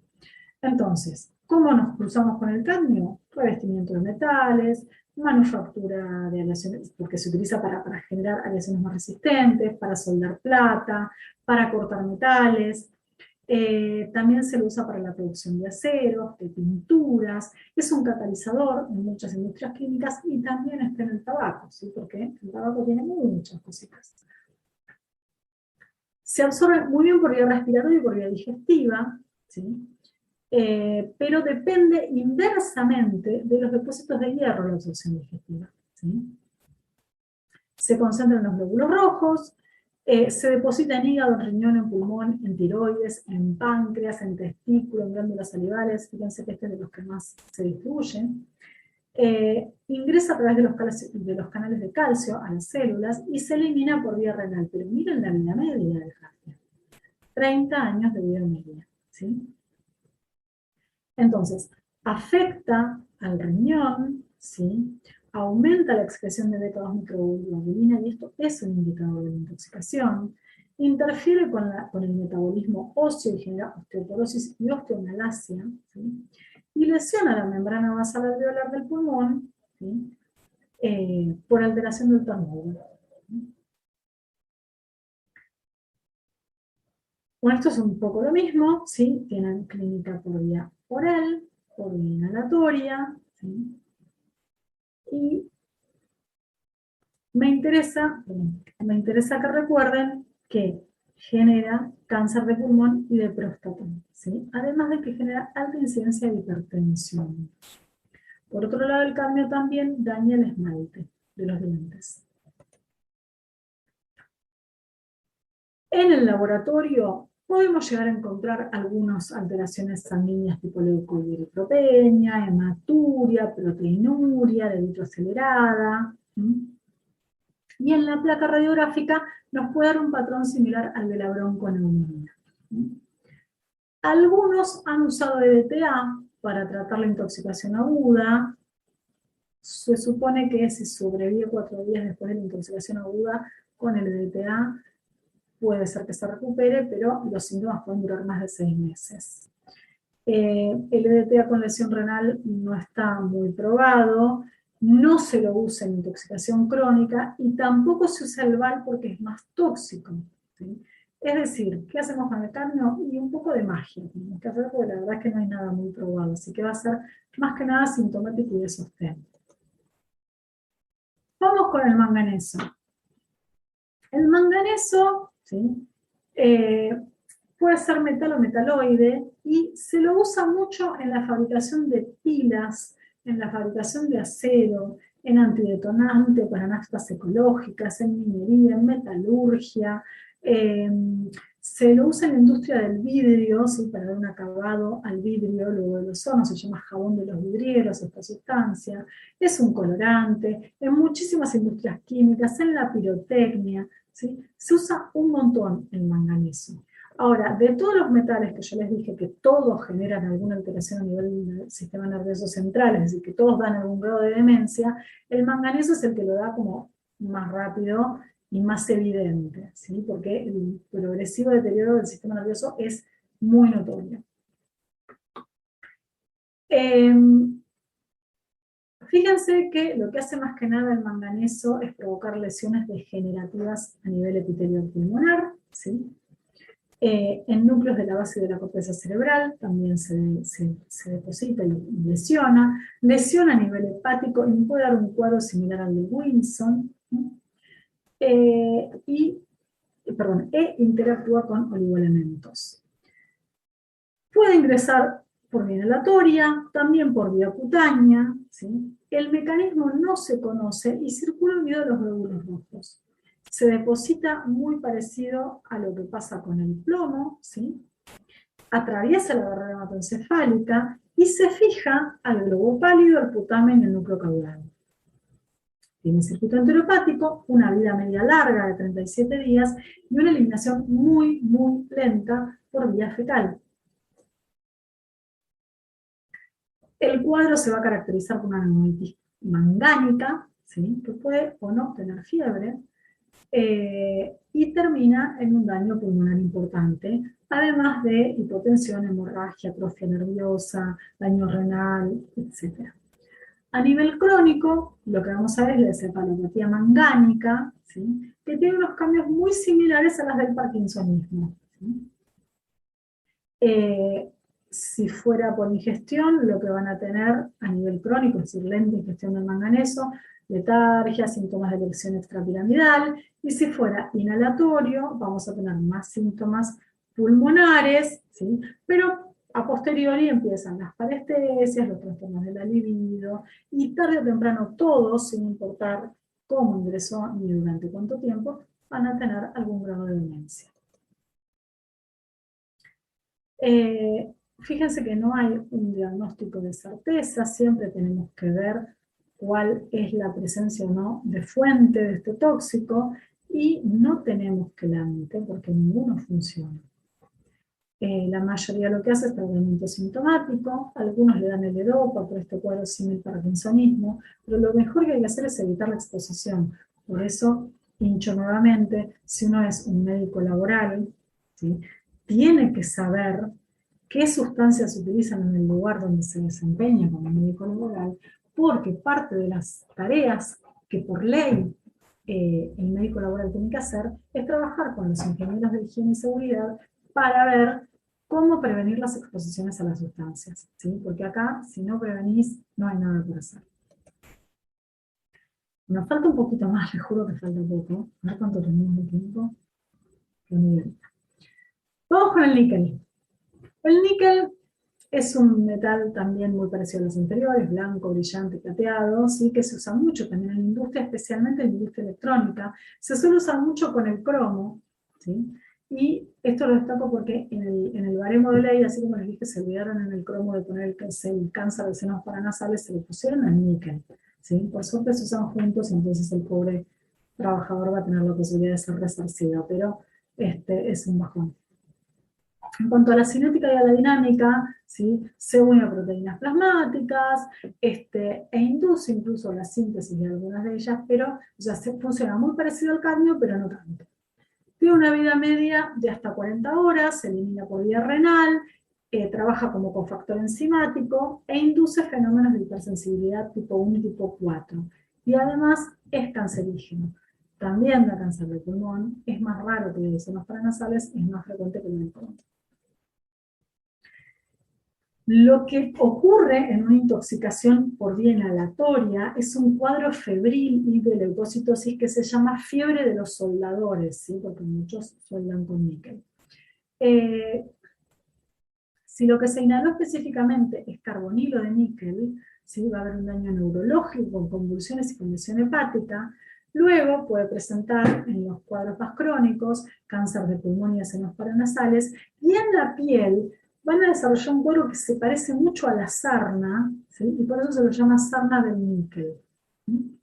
Fíjense que acá tampoco tenemos un quelante, así que el tratamiento es sintomático y lo que hay que hacer sí o sí es evitar la exposición. ¿Sí? Bien, por ejemplo, los que hacen, si alguna vez vieron estos lugares que hacen paneles electrónicos, los que trabajan en electrónica, hay que insistir para que trabajen con guantes, porque tienen microsoldaduras, en las que utilizan un montón de estos metales, y esos pequeños humitos, si no hay buena ventilación, si no usan máscara, a la larga pueden traer problemas. Vamos con el berilio. El berilio es un cancerígeno, ¿sí? Por suerte no se lo usa tanto como otros, y en general se lo ve en las industrias que hacen de electrónica, porque se lo usan aleaciones con cobre, con níquel, con oro y con plata, para refinar otros metales preciosos, para fabricar tubos fluorescentes, pero es un fenómeno, también es un metal que genera fenómenos de contaminación ambiental por combustión de los fósiles, sobre todo los que tienen mucho contenido de carbono. Actúa mediante la inhibición de las fosfatasas y las lactodeshidrogenasas, ¿sí? Pasa poco por piel, pero sí por vía digestiva,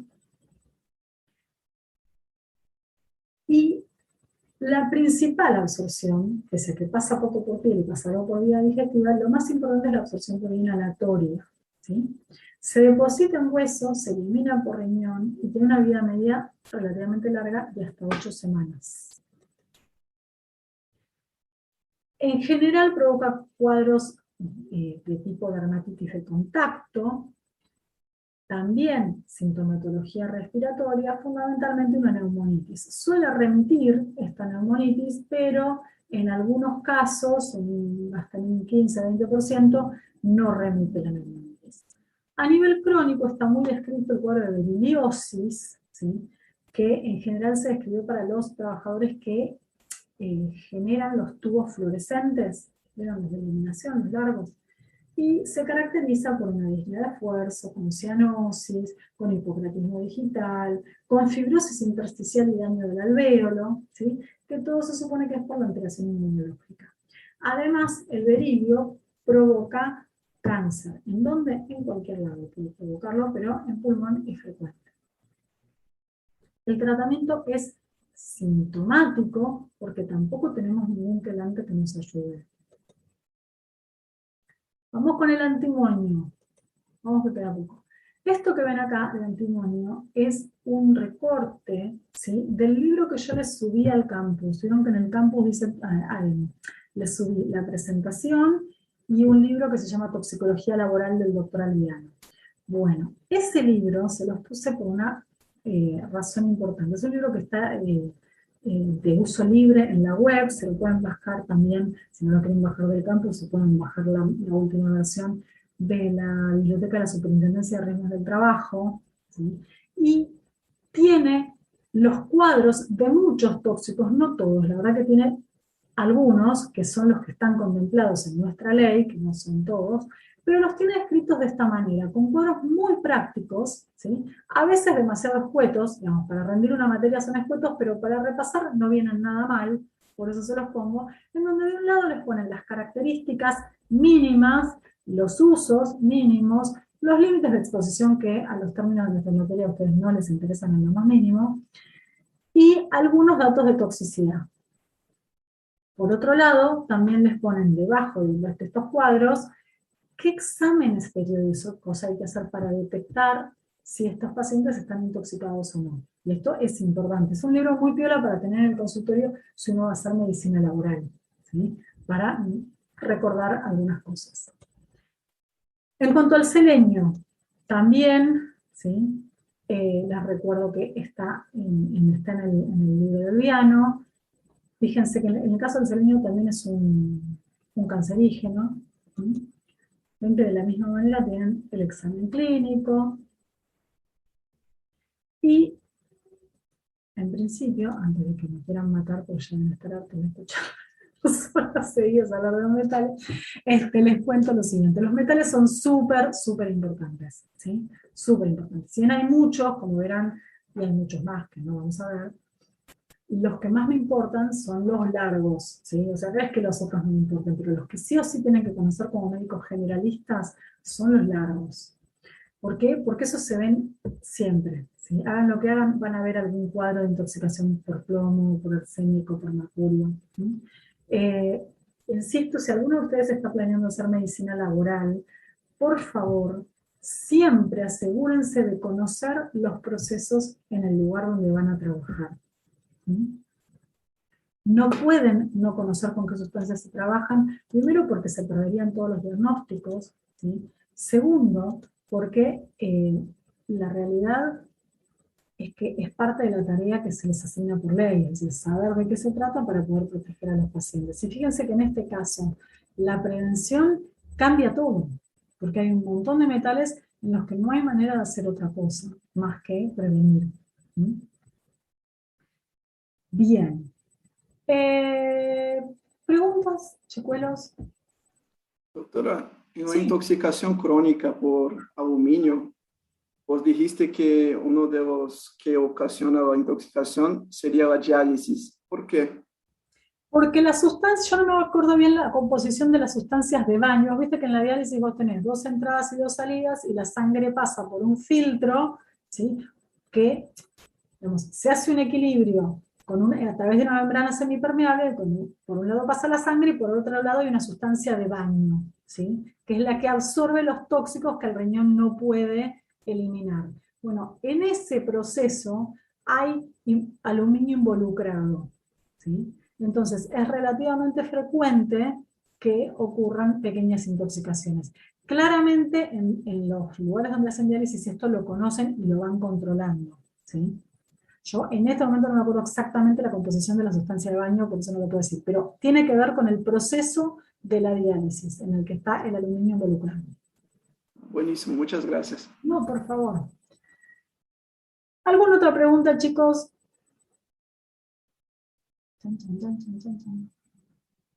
Consulta. Con el oro en comidas, ¿sigue siendo TX, decís, terapéutico, Miguel?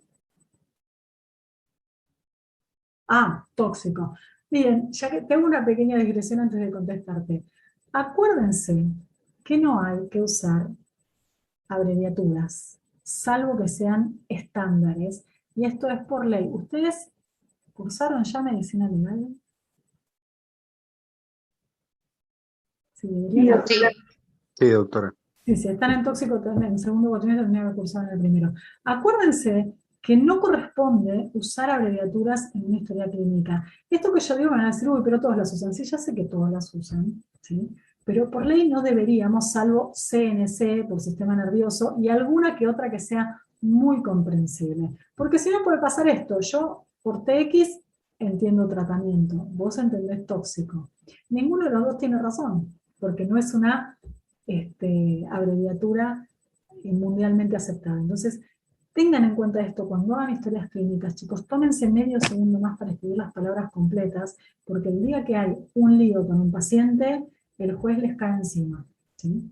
Lo más importante de una historia clínica es que se entienda la letra, no importa que sea linda, que se entienda y que sea comprensible. Si está todo lleno de siglas, no es comprensible, ¿sí? Hay un mito muy grande de que si no te entienden no te llaman, y justo al revés.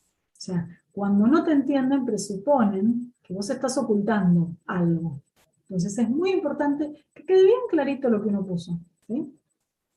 Eso como detalle aparte. Ahora sí te contesto, Miguel.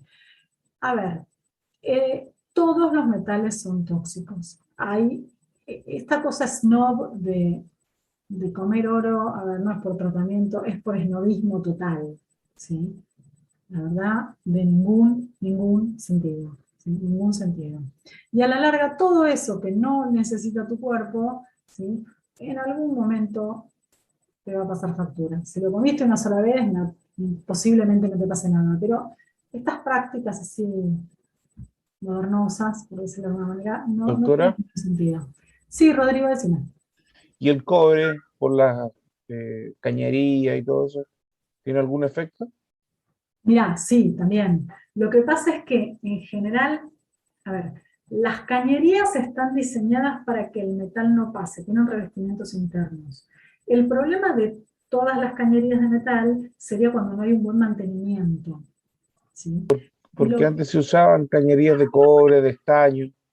Sí, sí. Lo que pasa es que cuando tenían el mantenimiento bien hecho, en general no pasaban los metales. El mayor problema era con el plomo. Vos fíjate que de todos los metales que vimos, no todos ingresan por vía oral, ¿sí? Hay muchos que ingresan por vía inhalatoria y otros que ingresan por vía alérgica. Sin embargo, por ejemplo, ¿vieron en los alambiques o las cosas para fabricar bebidas caseras o cosas así? Ahí sí es más posible que pasen más. ¿Sí?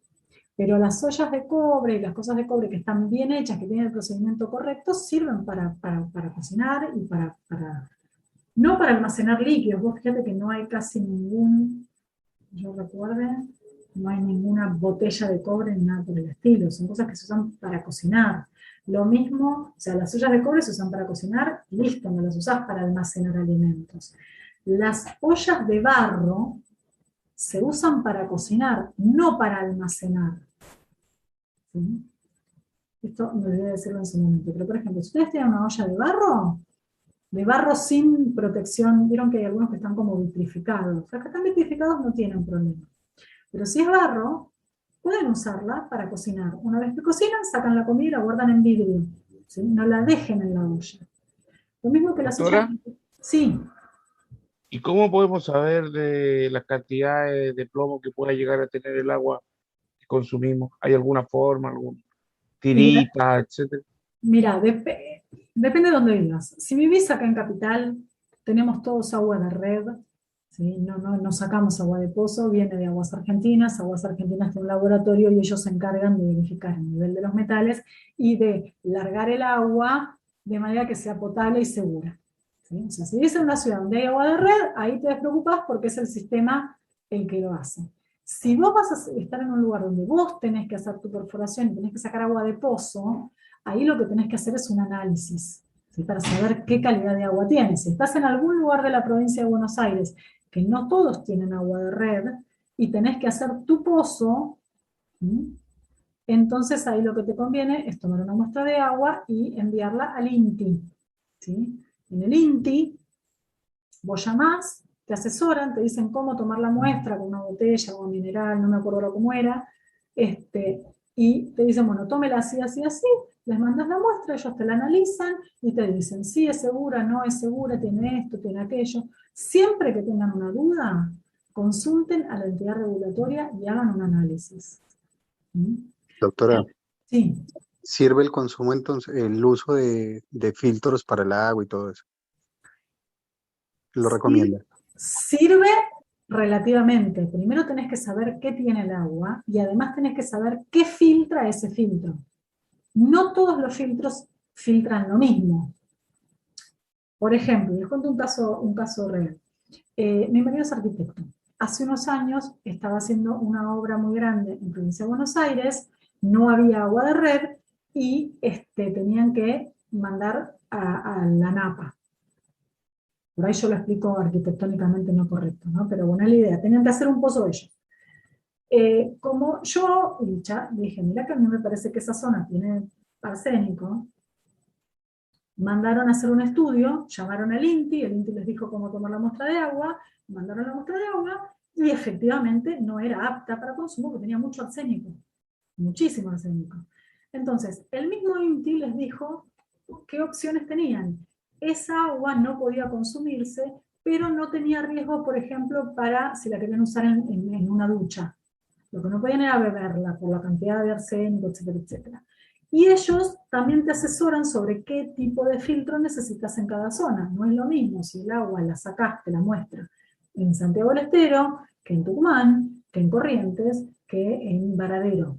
¿Sí? O sea, son todas aguas diferentes. Entonces, cuando tengas una duda, porque no tenés agua corriente de red, es decir, no hay como en Capital, que está la pileta de aguas argentinas, o las piletas de aguas argentinas que filtran todo y te mandan el agua limpita.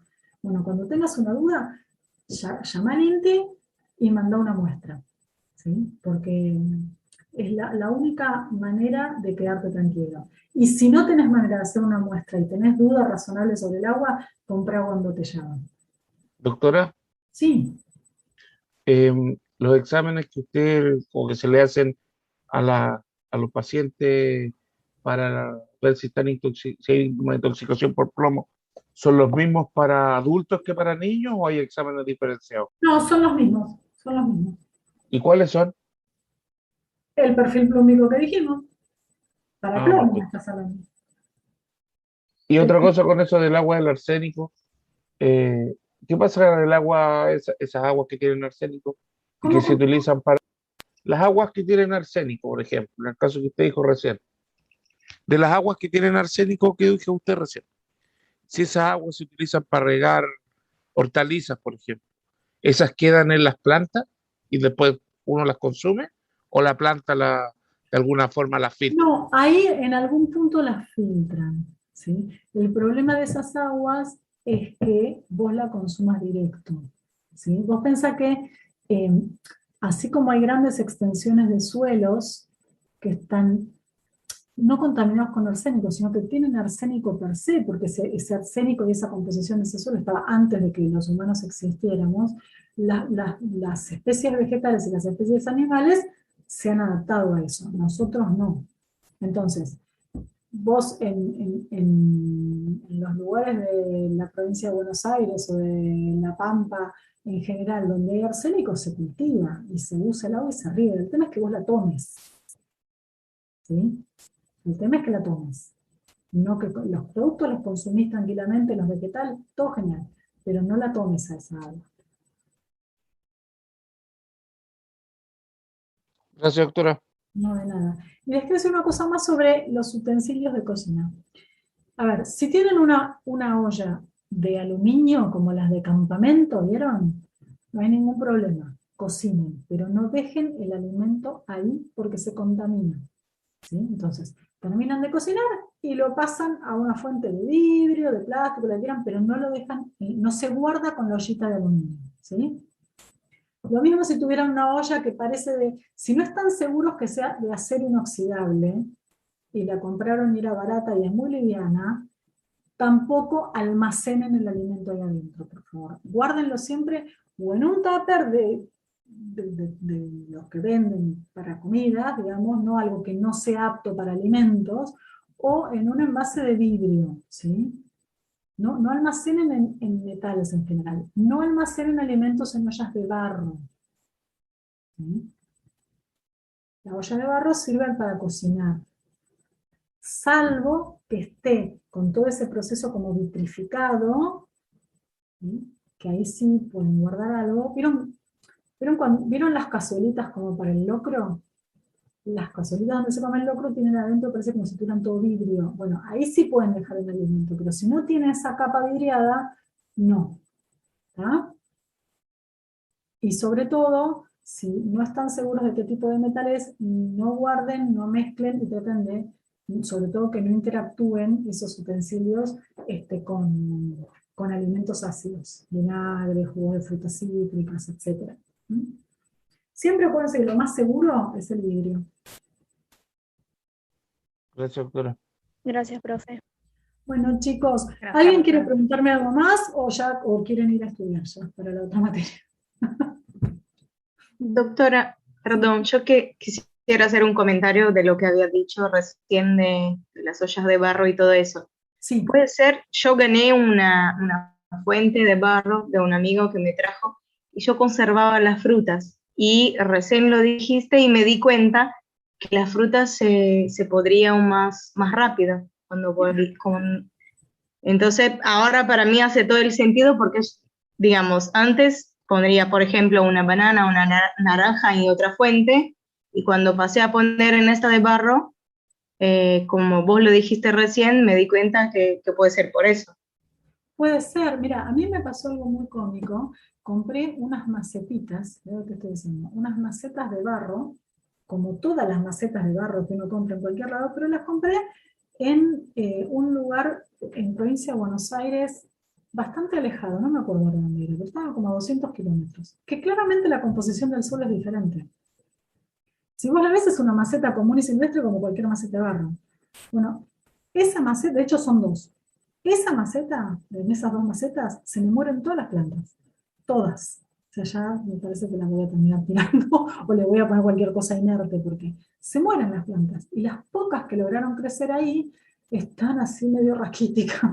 En las otras macetas de barro que parecen muy similares, pero no, porque son de otro lugar y de otra tierra, no tienen problema. Entonces, los suelos son diferentes, las aguas son diferentes, ¿sí? Y no todo sirve para lo mismo, por eso hay que tener cuidado. Doctora, Sí, pero se supone que muchas de las macetas, no las macetas, perdón, de esa fuente o cosas de greda, de arcilla, como dice usted, que se utilizan para comer, para poder ser metidas en el horno, cosas así, tienen que estar cocidas, no son como secadas nomás. claro, pero una cosa, sí, pero ponele, las ollas de barro tienen un proceso de cocción para que vos las puedas utilizar precisamente con la temperatura, ¿sí? Hay, por ejemplo, ollas de barro que sirven para ir al horno, pero no a la llama directa, y hay otras que sí van a la llama directa, porque tienen un proceso diferente. El problema no es que cocines, el problema es que almacenes. ¿Por qué? Porque una vez que cocinaste y lo dejas almacenado ahí, le das mucho tiempo para que haya intercambio de iones. ¿Me entendés? O sea, a lo que voy es, usen las cosas de la manera correcta. ¿Sí? Hay que tener mucho cuidado. Es lo mismo que cuando muchos yo veo que meten los tuppers al microondas con la comida. ¿Alguno se fijó si tenía el símbolo de que podía ir al microondas? Porque todos tienen un símbolo, por lo menos todos los que son más o menos serios. Ustedes si miran bien los tuppers que venden en cualquier bazar o en cualquier supermercado, tienen el símbolo de si puede ir al microondas, si sirve para frizar, si sirve para meter en la vajilla. Si no tiene los símbolos, no lo utilicen. ¿Por qué? Porque ustedes me dirán, ¿cuál es la diferencia? Y, por ejemplo, si no te dice que es útil para frizar, es muy posible que los poros que tenga hagan que la comida se ponga fea. Si no sirve para el microondas, quiere decir que se te va a derretir o que va a intercambiar material con el alimento. Entonces, a lo que voy con esta clase y con estas cosas es que usen adecuadamente las cosas, ¿sí? Los elementos. Si no están seguros, bueno, cambien por otro con el que sí estén seguros. Con el que nunca van a tener lío para almacenar algo es con el vidrio, seguro, ¿sí? El vidrio lo pueden meter en el freezer, el vidrio lo pueden meter en el microondas, bueno, los que no explotan, ¿no? Y pueden almacenar los alimentos. Pero si no, traten de no almacenar en otras cosas, ¿sí? Ni dejar cucharas de metal metidas dentro de los alimentos en una heladera, como he visto en algunos lugares, ¿sí? Traten de ser prolijos con esto, ¿sí? Bien. Perfecto, muchas gracias. Bueno, chicos,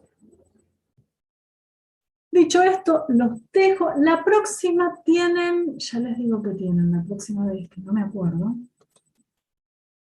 Hubo un pequeño cambio de planes.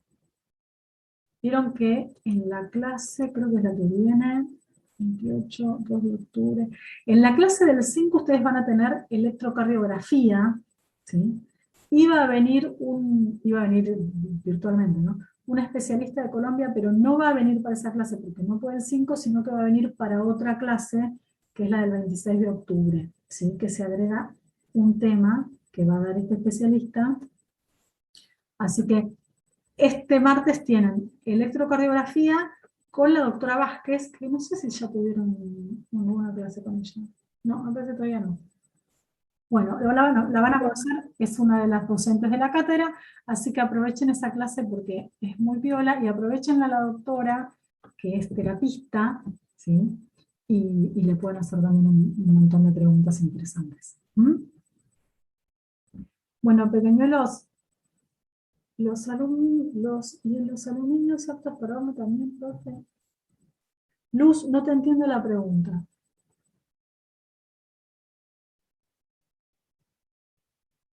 A ver, si ya creo que entiendo lo que me estás preguntando. Si es un envase de aluminio o es una olla de aluminio, ¿sí? La olla de aluminio sí va al horno y sí va al fuego. O sea, lo que es para cocinar, a cocinar.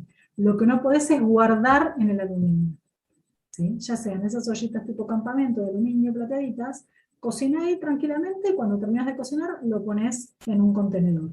Si tenés una olla Essen, que son de aluminio, son geniales, cocina todo lo que quieras en olla Essen, pero no podés guardar la comida en la olla Essen. ¿Sí? ¿De acuerdo? Ahora, si vos te compras una olla X que te dice que va para el horno y que sirve para almacenar, es decir, si tiene la instrucción de que sí se puede, bueno, genial, pero si no te lo aclara, no. ¿Sí? Si no aclara que es para guardar alimentos, no los guarden ahí. ¿Mm? Buenísimo. Bueno, chicos, les mando un beso gigante. Chao, doctora, gracias. Gracias.